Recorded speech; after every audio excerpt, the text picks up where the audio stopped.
Alors, j'allais dire que je serais en continuité avec les deux conférenciers qui m'ont précédé, mais en fait, pas du tout, parce que je vais partir très loin dans le passé, parce qu'en fait, voilà, on est en train de parler d'environnement, de bureau, de ce qu'on fait après crise, post-crise, de beaucoup de nouveaux concepts.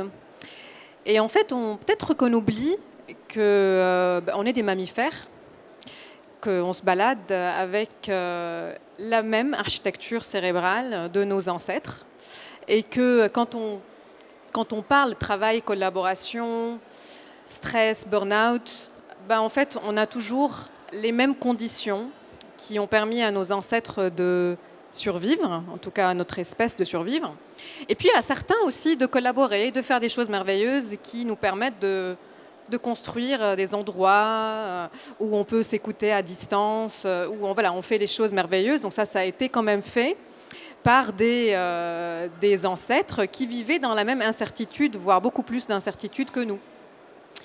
Alors, pour vous permettre un peu d'imaginer dans quelle situation vivait notre ancêtre, imaginez que vous êtes en train de vous balader dans un champ, vous êtes en train de cueillir des fruits, et puis vous entendez un bruit dans les arbres.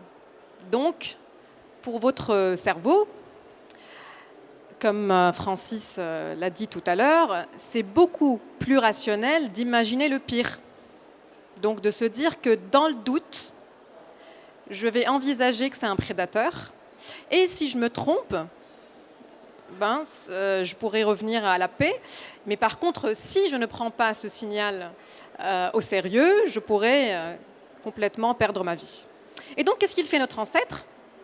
Il a tout un système qui est très bien fait, qui lui permet d'envoyer le plus rapidement possible l'oxygène et le sucre dans ses muscles. Donc là, il est préparé, il trace. Et dans cette course, qui en général ne dure pas très longtemps, parce que soit il fait le repas du prédateur, soit il a fui, quelques minutes, il met en veille plein de ses fonctions vitales qui ne sont pas considérées à ce moment-là comme prioritaires. Il ne va pas draguer, il ne va pas digérer, il ne va pas siester, il ne va pas réfléchir au sens de sa vie et il ne va pas, surtout pas, penser à qu'est-ce qu'il faut pour que je collabore avec les gens avec qui je vive. Il serait dans un mode survie. Pour le moment, tout est adapté. Ça veut dire qu'il y a une menace physique, il y a une réponse physiologique complètement adaptée à cette menace physique. Alors, quel est le problème ? Le problème, c'est que nous n'avons pas d'autres mécanismes que celui de notre ancêtre. C'est-à-dire, par exemple, tout à l'heure, quand on est arrivé avec Francis, on voyait qu'il n'y avait pas beaucoup de monde.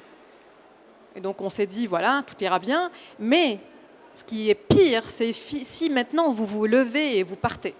Si je vois maintenant 15 personnes se lever et partir, je vais avoir exactement la même réponse au stress de notre ancêtre. Ça veut dire je vais avoir le cœur qui bat, je vais respirer plus fort, je vais avoir les mains moites et je serai en train de me poser une question qui paraît très simple.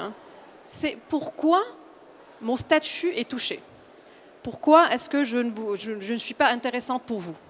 Et donc ça, même si vous avez toute la sagesse du monde, on a cette réponse au stress de notre ancêtre. Donc qu'est-ce que cela signifie ? Ça signifie que notre cerveau ne fait pas de différence entre une menace physique et une menace psychologique.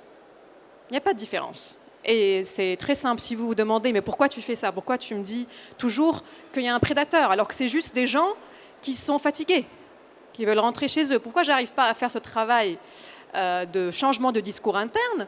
C'est parce qu'il me dit, mais au pire, tu vas te sentir mal et tu vas t'en remettre, mais si jamais c'est un prédateur, je préfère ne pas prendre le risque. Donc je vais déclencher toujours la même réponse au stress physique, mais le danger, c'est que tu vas aussi mettre en veille tout ce que l'ancêtre met en veille aussi. Ça veut dire que tu ne vas pas digérer, et tu ne vas pas être intéressé par regarder les gens dans les yeux, et tu vas perdre le fil de tes paroles aussi. Et donc, en quelque sorte, on paye le prix d'un système qui nous a gardés en vie, mais qui fait que quand on est en réponse au stress, quand on est menacé psychologiquement, longtemps, on finit par développer des maladies réelles qui nous tuent. Parce que imaginez que vous mettez en veille longtemps votre digestion. Qu'est-ce qu'il y a au bout ? Ulcère. Si vous mettez longtemps en veille votre intérêt sexuel, reproductif, votre sommeil, votre système immunitaire. Et en fait, on arrive aux maladies modernes qui nous tuent. Et donc, si on pense environnement de travail sain qui correspond à notre nature humaine, on ne peut pas passer à côté de cette réalité, cette condition humaine qui est qu'il n'y a pas de différence entre une douleur physique et une douleur psychologique. Donc la question serait, quels sont les liens psychologiques en fait? Quelles sont les choses qui peuvent nous toucher dans un environnement de travail, dans une collaboration? Et même si je trouve très intéressant qu'on réfléchisse où on travaille, est-ce que c'est ouvert, est-ce que c'est externe, est-ce que c'est interne? Et tous les outils, et la lumière, et l'odeur. Et en fait, il n'y a pas un environnement de travail sain pour l'humain quand certains de nos besoins fondamentaux, qui sont partagés avec les enfants, d'ailleurs qui sont partagés aussi avec beaucoup d'autres espèces, sont menacés. C'est-à-dire, je peux avoir le meilleur bureau du monde, le plus flexible, avec baby-foot, et cours de yoga, et salle de sieste, et quelqu'un qui est là dès que je respire fort pour me faire une séance de méditation. Et je vais quand même développer un burn-out si je suis touchée, menacée au niveau de mes besoins fondamentaux. Donc là, vous vous dites lesquels? Quoi, ces besoins fondamentaux? Je vais en citer juste quelques-uns, peut-être qui ont été un peu évoqués par les conférenciers qui m'ont précédé. Donc en fait, on parle toujours d'autonomie. Et s'il y a un élément sur lequel on revient et qui est en quelque sorte différent par rapport au management du passé, quand je dis du passé, ça veut dire d'il y a 30 ans, c'est que nous avons plus d'agentivité. Ça veut dire, agentivité, je me sens agent, je me sens capable d'agir, je prends des décisions. Mais on a un peu trop exagéré cette notion. C'est-à-dire qu'en fait, si on va parler à notre cerveau, tu lui dis, est-ce que toi, tu veux être libre? Est-ce qu'en fait, ce que tu veux, c'est de choisir? En fait, il a dit, ben non, surtout pas. Ça coûte cher de faire des choix. C'est un peu comme si vous vivez avec quelqu'un et tous les soirs, vous lui dites, on mange quoi? Et il vous dit, comme tu veux. C'est lourd. On a aussi envie qu'on nous donne des cadres dans lesquels on peut donner notre avis. Donc, c'est une autonomie procédurale. C'est un peu pour ça qu'on est bien en démocratie. On n'a pas tous ceux que nous avons élus, mais nous avons participé à la procédure. Et donc peut-être que quel bureau il faut, peut-être que la question peut être posée aux intéressés. Peut-être quand on parle des jeunes et qu'on se demande qu'est-ce qu'ils veulent les jeunes, en fait, ils sont où ces jeunes? Pourquoi ils ne sont pas à table? Pourquoi on ne leur pose pas la question? Et ce besoin d'autonomie procédurale, c'est un besoin qui n'est pas si enfantin, si puéril, de liberté extrême. C'est un besoin de dire « je fais partie de cette décision ». Alors si nous sommes dans une entreprise qui vit une crise mondiale, il n'y a pas de problème de dire « nous n'avons pas les moyens » ou « nous sommes en train de les réfléchir ». Et nous n'avons pas la recette idéale. Par contre, réfléchissez avec nous. On va essayer. Parce qu'en fait, quand on arrive avec le fantasme de la solution parfaite, déjà, on ne permet pas aux gens d'exprimer leurs souffrances, mais aussi d'exprimer leurs idées, parce que toute personne, n'importe quel que soit son rôle, a quelque chose à nous apprendre. Donc là, je passe à un deuxième besoin fondamental, partagé par d'autres espèces et aussi par les enfants, et que j'ai mentionné un tout petit peu, c'est le besoin de statut. Ça, c'est quelque chose de très sensible. Si maintenant je fais une blague et personne ne rigole, ce besoin, il va se réveiller. Il va dire, ça ne va pas. Il y a quelque chose qui ne va pas. Si maintenant, ce soir, avec vos collègues, vous allez boire un verre et vous oubliez d'inviter une personne, vous avez réveillé ce besoin chez elle, indépendamment de votre paix intérieure et si vous êtes à la meilleure version de vous-même. Ce sont des besoins fondamentaux. Alors, comment ce besoin peut être protégé au sein d'une équipe de travail? Tout simplement, c'est de séparer la personne de l'employé. Et je sais que ça peut paraître différent des discours qui veulent que nous nous confondons en quelque sorte avec notre rôle d'employé. En fait, nous ne sommes pas que ça. Le travail, c'est important, mais nous sommes multiples. Et personne n'a le droit de venir juger ma personne. on a droit aussi de préserver une grande part de soi en dehors de notre travail. Donc si un environnement de travail sain, c'est un environnement où tu ne viens pas me dire ce que je suis, tu viens critiquer peut-être ma fonction, tu viens critiquer un comportement, mais on ne fond pas, notre complexité humaine, elle n'est pas réduite à ce rôle-là. Donc par là, je peux vous suggérer quelque chose qui vous paraît choquant, peut-être qu'il faut qu'on remette en question notre notion des tests de personnalité, qu'il faut que quand on pense à la collaboration, on dit toi t'es rouge, toi t'es jaune et toi t'es vert, ou toi t'es je ne sais pas ce que c'est. En fait, de quel droit on donne des adjectifs aux êtres humains? Donc est-ce que ça, on n'est pas en train de rentrer trop dans notre complexité humaine et dans notre singularité humaine et surtout dans notre intimité? Et donc, il y a une part de préservation de notre personne qui, une fois, je me dis, mais ce n'est pas personnel. Si vous ne rigolez pas à mes blagues, ce n'est pas personnel. Je rentre ce soir, je serai avec mon fils et mes copains, et tout va bien.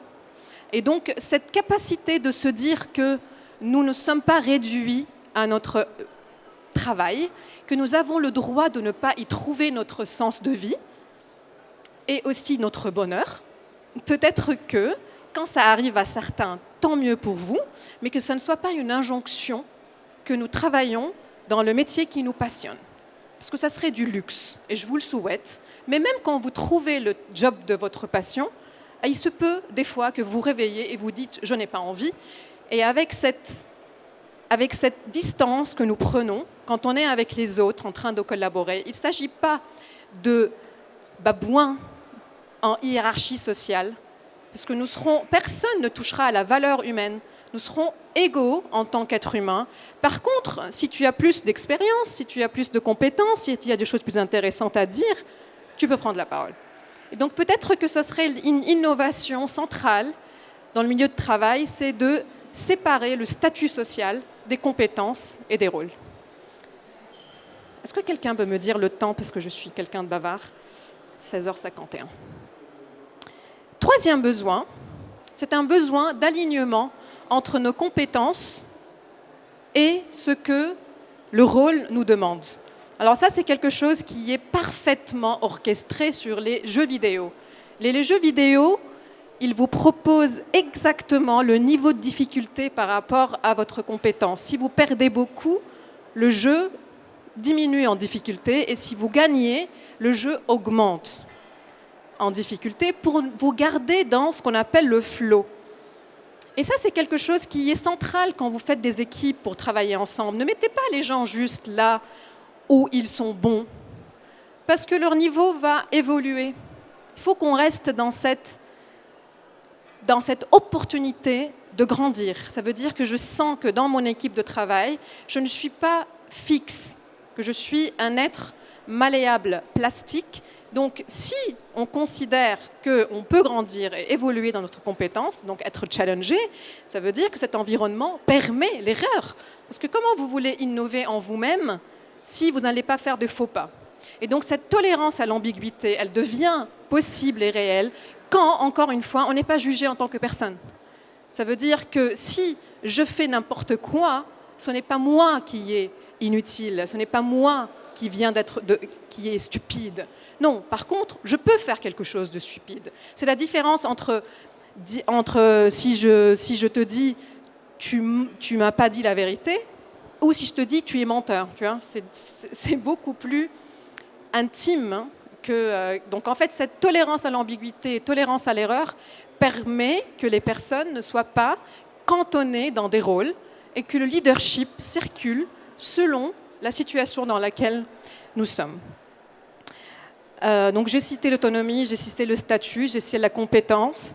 Et puis le quatrième besoin que Francis a bien développé, c'est ce besoin d'appartenance, que je vais refaire une lecture de ce besoin d'appartenance, parce que pour le coup, je ne peux pas oser dire qu'on sera en complémentarité, parce qu'en fait, réellement, est-ce qu'on a besoin de voir les gens à qui nous faisons confiance? Je ne dis pas qu'il ne faut pas qu'on se voit, il faut qu'on se voit, il faut développer cette confiance, mais ce que je veux dire, c'est que vous pouvez faire tous les team building du monde, et vous pouvez rester ensemble, passer beaucoup de temps, et prendre des apéros, et tout ce que vous voulez. Si vous ne vous faites pas confiance, ça devient un calvaire. Et donc, en fait, vous savez, pendant la crise Covid, c'est la phase de ma vie où j'ai dit le plus de choses sympas à mes proches sur les réseaux sociaux et où on a exprimé le plus de proximité avec les autres. Est-ce qu'on a besoin de nous retrouver? J'en sais rien. Par contre, on a besoin de nous faire confiance. C'est ça qui a fait que nos ancêtres ont accepté de dormir dans une caverne ou dans un champ. Pourquoi je dormirais et je te fais confiance? C'est parce que je sais qu'on est dans un clan, dans une appartenance sociale qui est basée sur cette réciprocité, cette confiance. Donc, ne pensons pas pansement à nos maux psychologiques. Réfléchissons à quels sont les problèmes structurels, quels sont les problèmes systémiques. Ne pensons pas de résoudre les individus, mais plutôt de réfléchir les systèmes. S'il y a un manque de confiance, s'il y a une obsession de hiérarchie, s'il y a des personnes qui dominent la prise de décision des autres, toutes les innovations matérielles ne serviront à rien, n'importe que l'on soit en crise ou en post-crise. Merci.